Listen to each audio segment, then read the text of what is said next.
আবারও আলোচনায় ইয়াজিদি সম্প্রদায়। 2011 সালের পর ইরাক ও সিরিয়ায় আন্তর্জাতিক সন্ত্রাসী গোষ্ঠী আইএসের ভয়াবহ নির্যাতনের শিকার হয় এই গোষ্ঠীটি। আইএস শুধু ইয়াজিদি সম্প্রদায়ের লোকদের হত্যাই করে নাই, এ সম্প্রদায়ের নারীদের গনিমতের মাল হিসেবে জিম্মি করে বছরের পর বছর ধর্ষণ করেছে। তারা মূলত ঘোষণা দিয়েছিল ইয়াজিদি সম্প্রদায়কে বিশ্ব থেকে বিলীন করে দেবে, কিন্তু বাস্তবতা হচ্ছে প্রাচীন এই ইয়াজিদি সম্প্রদায় আবারও ঘুরে দাঁড়িয়েছে। তাদের ঐতিহ্যবাহী বিভিন্ন কার্যক্রম শুরু করেছে। প্রায় এক দশক পর বৃহস্পতিবার সিরিয়া ও ইরাকে এই সম্প্রদায় ইয়াজিদি নববর্ষ উদযাপন করেছে।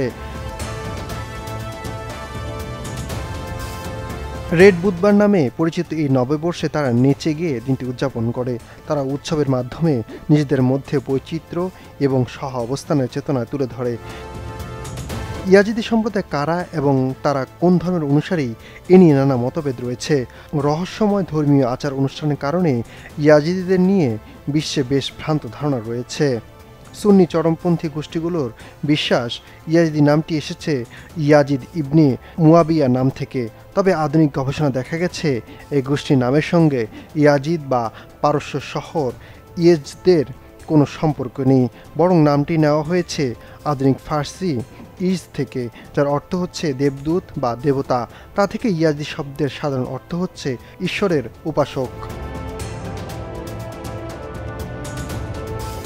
ইয়াজিদিরা আল কোরআন এবং খ্রিস্ট ধর্মের পবিত্র গ্রন্থ বাইবেল উভয়কে শ্রদ্ধা করে থাকে। তাদের নিজস্ব ধর্মীয় প্রথাগুলোর বেশিরভাগই মৌখিক। এমন ভুল ধারণা রয়েছে যে ইয়াজিদি মতবিশ্বাস জরথুস্ত্রবাদ মতবাদের সঙ্গে সম্পৃক্ত।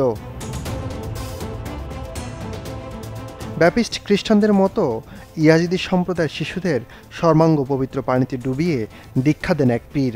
ডিসেম্বর মাসে ইয়াজিদিরা 3 দিন রোজা রাখে, পরে পীরের সঙ্গে সুরা পান করে। সেপ্টেম্বর মাসের 15 থেকে 20 তারিখ ইয়াজিদিদের বার্ষিকী তীর্থযাত্রা হয়।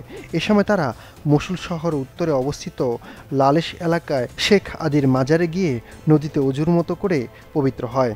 এছাড়া ইয়াজিদি সম্প্রদায়ের মধ্যে পশু উৎসর্গ করা এবং খতনা দেওয়া প্রথাও রয়েছে। ইয়াজিদিদের সর্বোচ্চ দেবতার নাম ইয়াজদান।